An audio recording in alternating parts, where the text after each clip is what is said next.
Bienvenue chers téléspectateurs dans votre émission avec le Maroc depuis Washington. Je suis Adam Early et je suis toujours très heureux de vous retrouver. Le 14 avril, Sa Majesté le roi Mohammed VI a présidé la cérémonie de lancement d'un gigantesque projet de réforme au Maroc, appelé l'Initiative royale de généralisation de la protection sociale, qui est un projet pluriannuel qui garantit aux citoyens marocains un accès facile à l'assurance maladie, modernise le système de retraite et offre une protection supplémentaire contre le chômage. Permettez-moi de souligner que le ministre marocain de l'économie et des finances, Mohamed Ben Cheaboun, a déclaré le jour de la cérémonie, je le cite, « Ce projet sociétal constitue une véritable révolution sociale car il aura des effets directs et tangibles sur l'amélioration des conditions de vie des citoyens. » Fin de citation. L'épisode d'aujourd'hui portera sur cette initiative royale de généralisation de la protection sociale, sur son importance et ce qu'elle apportera aux citoyens marocains.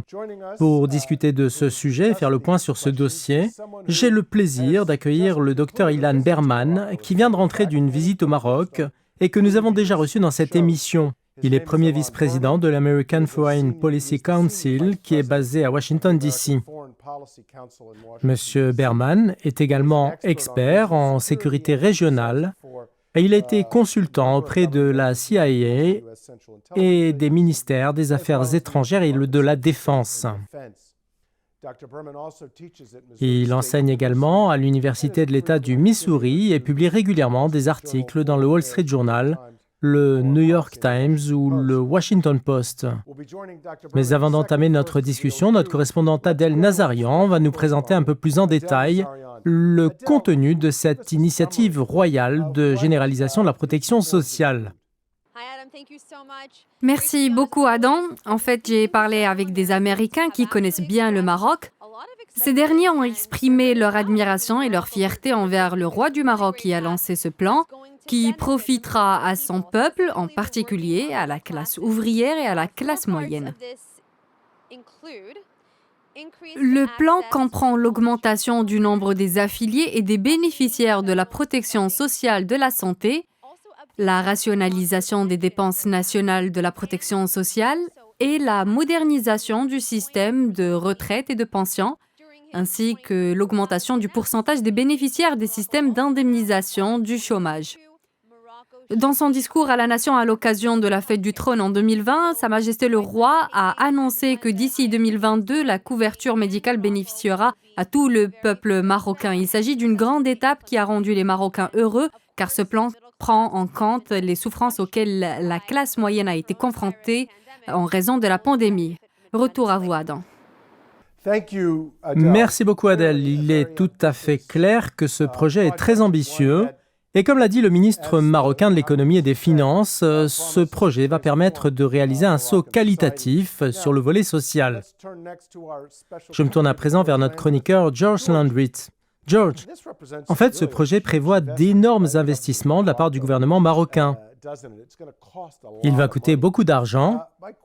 Alors comment peut-on financer un projet de cette envergure et pourquoi mérite-t-il un tel investissement ? Écoutez Adam, vous avez soulevé une question importante, car être en mesure de fournir des fonds pour ce plan lui permettra de continuer, et si cela change vraiment la vie du peuple marocain, alors nous devons travailler pour cela, pas pendant 1 an ou 2, mais plutôt pour la vie tout entière. Il s'agit là d'un point très important. En fait, je pense que cela nécessitera de mettre en place des impôts qui pourraient déranger certains.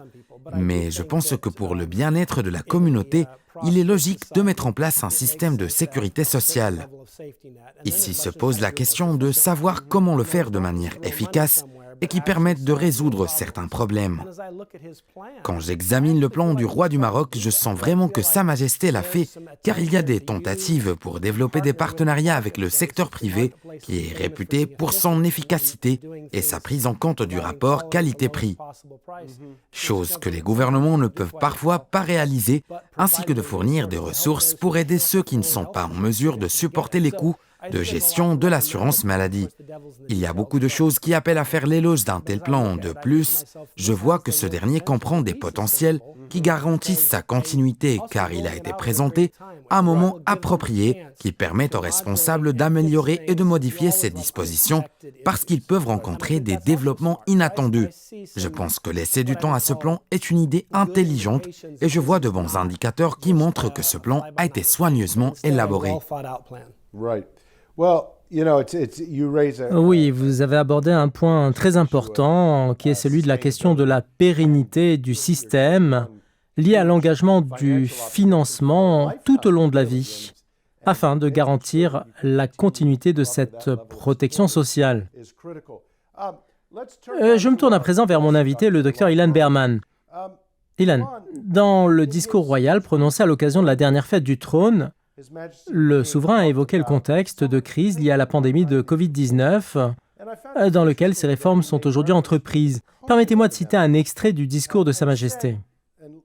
Cette crise a révélé la solidité des liens sociaux qui unissent les Marocains et elle a donné la pleine mesure de leur esprit solidaire et responsable.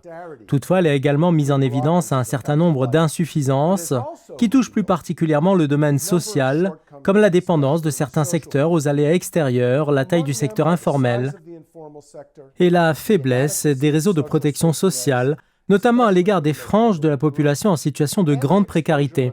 Ces constats ainsi mis en exergue, il nous appartient de saisir l'opportunité de redéfinir l'ordre des priorités, d'asseoir les bases d'une économie forte et compétitive et de construire un modèle social et plus inclusif. Fin de citation.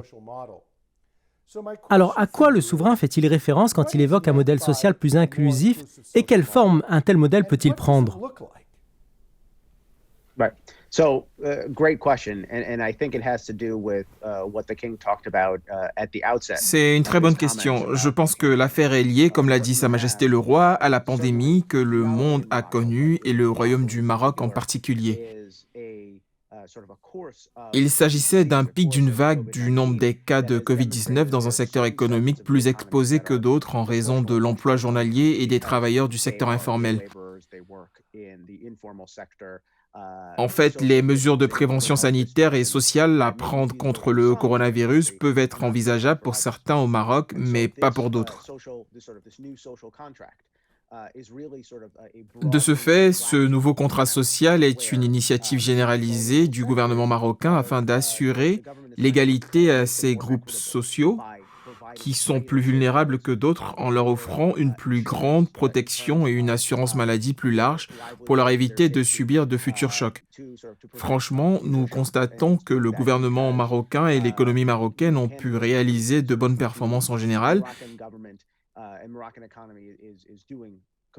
mais il y a eu quelques fluctuations économiques et le gouvernement marocain semble vraiment motivé pour assurer la stabilité par la suite. Ce chantier social semble un moyen d'y parvenir. Et ce secteur informel auquel vous faites référence représente-t-il une grande partie de l'économie marocaine ?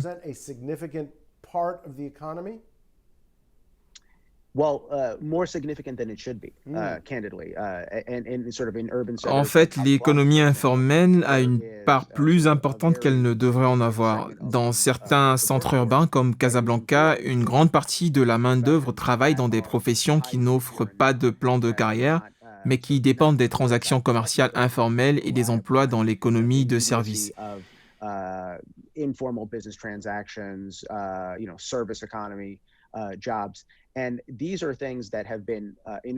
Ces emplois ont été grandement affectés par la pandémie car si les employés de la fonction publique et les salariés de bureau ont pu appliquer la distanciation sociale ou travailler à distance et ajuster leurs horaires de travail, le secteur informel n'a pas été en mesure d'y parvenir, ce qui inquiète depuis longtemps le gouvernement marocain qui est en train d'agir rapidement pour combler les lacunes qui provoquent une telle exposition.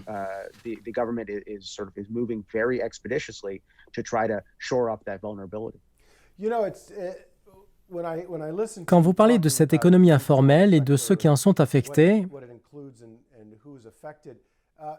Cela me fait un peu penser à ce qui s'est passé aux États-Unis pendant la crise de la COVID-19. Les plus pauvres et la classe ouvrière n'avaient d'autre choix que d'aller travailler et d'aller au contact des personnes infectées par le coronavirus. Ce qui met en lumière la question des inégalités dans l'économie américaine.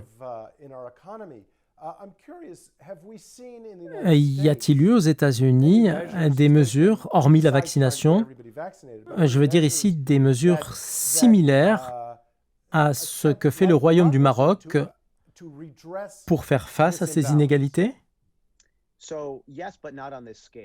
Alors oui, mais pas dans la même mesure, car les États-Unis ont adopté un certain nombre de mesures économiques proposées par l'administration Biden et par l'administration de Donald Trump auparavant, et que le Congrès a validé d'ailleurs pour apporter des secours afin de lutter contre la pandémie en fournissant une aide directe aux familles nécessiteuses de la société, mais cela n'a pas atteint la portée et la centralité que connaît le Royaume du Maroc actuellement.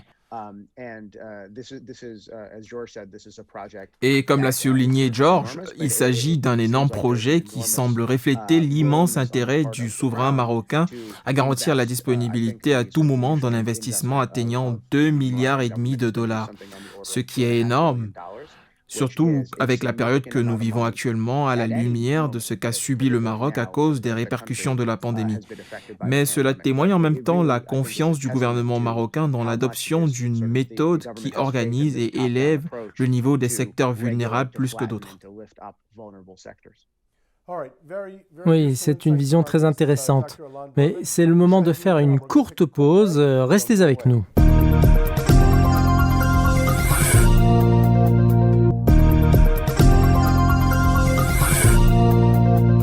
Nous voilà de retour pour la suite de votre émission avec le Maroc depuis Washington.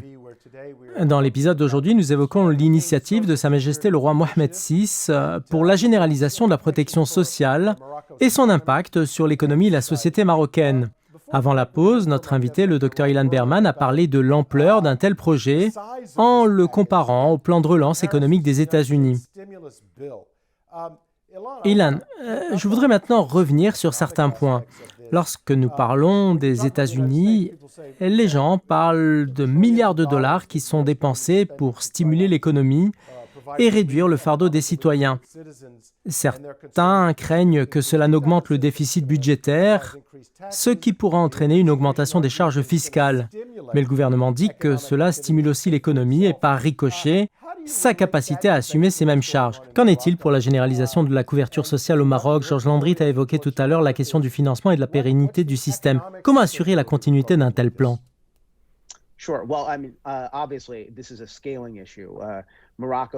Écoutez, il est clair que cette question est relative, car le Royaume du Maroc compte environ 37 millions d'habitants, contre 320 millions pour les États-Unis. Donc, élaborer un plan de secours global ou non global aux États-Unis sera proportionnellement beaucoup plus grand. Néanmoins, ce que nous voyons mis en place par le gouvernement marocain demeure un investissement énorme et salutaire afin de garantir la stabilité sociale et mettre en place ce système de protection sociale justement. Je pense qu'il s'agit d'un énorme investissement par rapport à la taille de la population du Royaume du Maroc. Et ce programme est durable si on prend bien sûr en compte les performances de l'économie marocaine.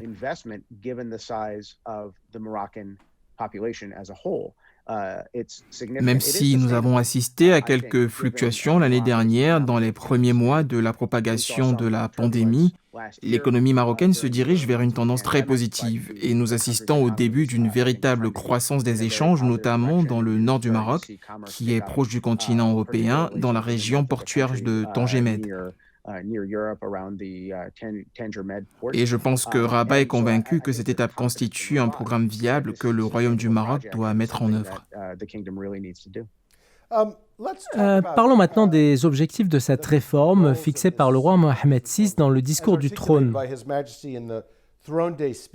Le souverain parlait de la nécessité de soutenir la croissance et de parvenir à la justice sociale et s'engager à étendre la couverture de la protection sociale à tous les Marocains au cours des 5 prochaines années, à commencer par l'assurance maladie obligatoire, les allocations familiales et la réforme des pensions de retraite et des allocations de chômage. Une réforme sans précédent dans l'histoire du Maroc. Des modèles similaires ont-ils déjà été appliqués dans d'autres pays? Et si c'est le cas, quels sont les défis auxquels ils ont été confrontés et quelles sont les leçons que le Maroc peut retenir à cet égard?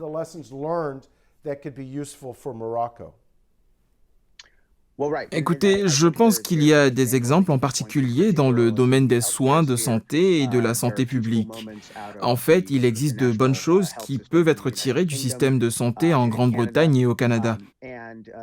Il s'agit d'expériences qui combinent positivité et prudence dans le sens où, dans le domaine de la mise en œuvre, ces gouvernements ont remarqué l'existence de problèmes liés au contrôle de la qualité et des problèmes liés à l'accès du public aux services de santé. Il est clair que cela est présent dans l'esprit des décideurs politiques à Rabat et je suis sûr qu'ils étudient les expériences passées dans les pays qui ont appliqué des mesures similaires pour retenir les leçons des erreurs commises par les autres pays. Cela ne signifie pas qu'il n'y aura pas d'erreur carrément, mais il est certainement plus facile de tirer profit de ces leçons avant de devenir soi-même le premier à appliquer un tel programme. Je me tourne à présent vers notre chroniqueur Georges Landry, qui est partisan de démarches plus conservatrices à cet égard. Georges, que pensez-vous des avantages et des inconvénients des systèmes de santé du Royaume-Uni et du Canada par rapport à celui des États-Unis, qui est connu pour être très coûteux sur le plan économique, car le secteur privé y est fortement présent et la plupart des Américains ne peuvent pas assumer son coût élevé. D'ailleurs, le Maroc est maintenant confronté à un problème similaire. Alors, est-ce que l'État-providence est la solution? De mon point de vue politique, je vois que le gouvernement est peut-être mieux placé pour aider les citoyens qui ne sont pas en mesure d'obtenir des soins de santé, mais pas que le gouvernement assume lui-même la tâche de fournir ces soins. Bien que je ne connaisse pas tous les détails du plan marocain, car il en est encore au stade des orientations générales, il semble que le gouvernement marocain essaie de trouver un moyen de soutenir l'efficacité et la force du secteur privé et d'utiliser ensuite le soutien du gouvernement pour aider les pauvres qui ne sont pas en mesure de payer les frais des soins de santé. De plus, je pense qu'il s'agit d'un modèle viable parce que je vois que lorsque le gouvernement contrôle le secteur de la santé et le gère complètement, nous le voyons s'effondrer et s'écrouler. Intéressant. Ce sont des points très importants. Ilan, revenons au Maroc et au discours de Sa Majesté le Roi à l'occasion de la fête du trône 2020. Ce qui a attiré mon attention dans le discours de Sa Majesté, c'est que l'un des objectifs des réformes était de soutenir les liens régionaux, ce qui signifie que les objectifs du projet dépassent les frontières marocaines. Que pensez-vous de cela?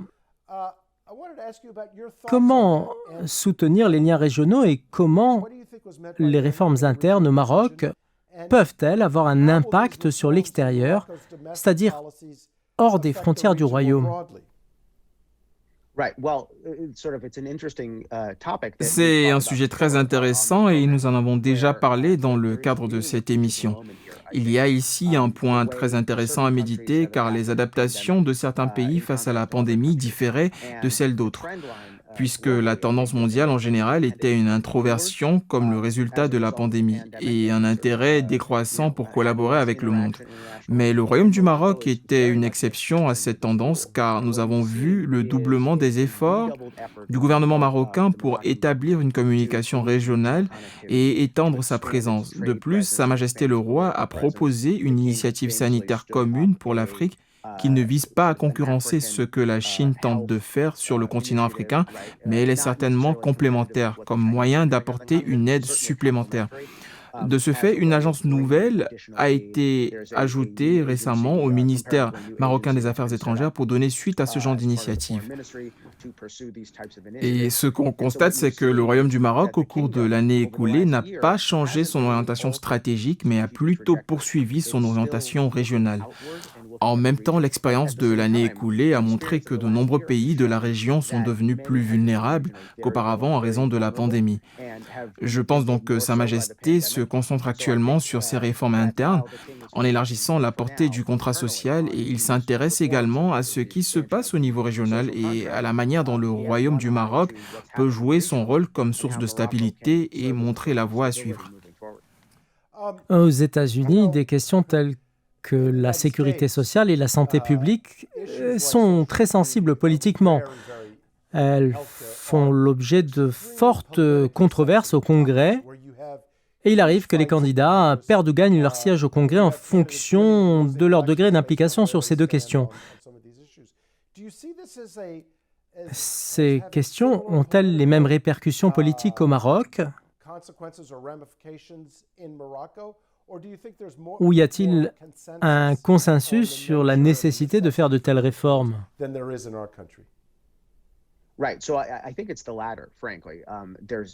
Je crois que la société marocaine est ouverte à l'introduction de réformes sociales et économiques et je l'ai entendu moi-même lorsque j'étais au Maroc il y a 2 semaines.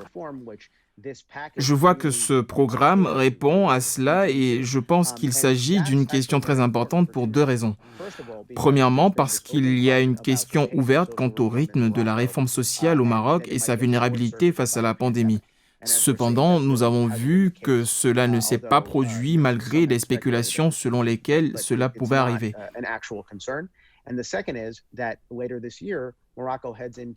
Deuxièmement, le Maroc entrera cette année en période électorale et les performances du gouvernement marocain dans le domaine de la stabilité économique et de la sécurité sociale intéresseront certainement les électeurs marocains. Ainsi, le gouvernement marocain aura tâté le terrain et se sera fait donc une idée de ce qui préoccupe la société marocaine et tentera de faire avancer ce dossier.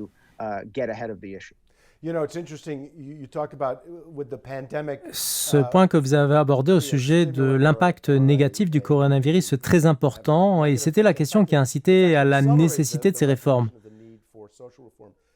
Ma dernière question à vous, Ilan. Vous avez récemment visité le Maroc. Parlez-nous de ce dernier voyage, de ses raisons, de ce que vous y avez fait et quelles ont été vos impressions?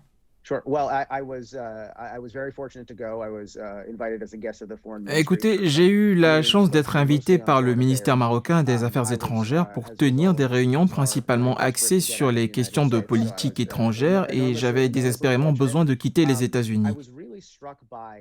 J'ai passé quelque temps à Rabat et 2 jours à Tanger. J'ai d'abord été influencé par l'intérêt de Rabat et sa vision et perspective sur la politique étrangère et la sécurité régionale, en particulier les questions de sécurité sur lesquelles nous avons tendance à nous concentrer ici aux États-Unis, comme la stabilité de la région du Grand Sahara, le conflit en Libye et même les activités iraniennes ainsi qu'en matière de commerce.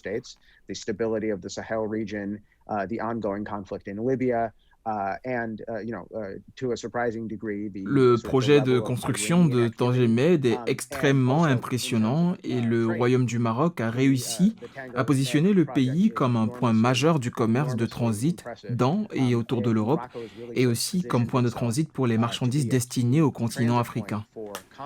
Le Maroc a également été en mesure d'accroître son importance parce que nous avons commencé ici aux États-Unis à discuter de la nécessité de mettre fin à la dépendance de la chaîne d'approvisionnement de l'Asie et de mettre fin à la dépendance de la Chine. En conséquence, je pense bien que le Maroc est resté loin de la concurrence entre les grandes puissances jusqu'à présent. L'intérêt augmentera en réponse à ce que le Maroc peut faire et l'importance immense du royaume augmentera. Ilan, je vais devoir vous interrompre. Malheureusement, le temps nous est compté. J'espère que nous pourrons consacrer un autre épisode pour en savoir un peu plus sur cela. Merci pour avoir partagé votre point de vue au sujet de la couverture sociale. Je tiens également à remercier notre chroniqueur George Landris et notre correspondante Adèle Nazarian. Merci à vous, chers téléspectateurs, pour votre attention. Je vous souhaite un excellent Ramadan et à très bientôt.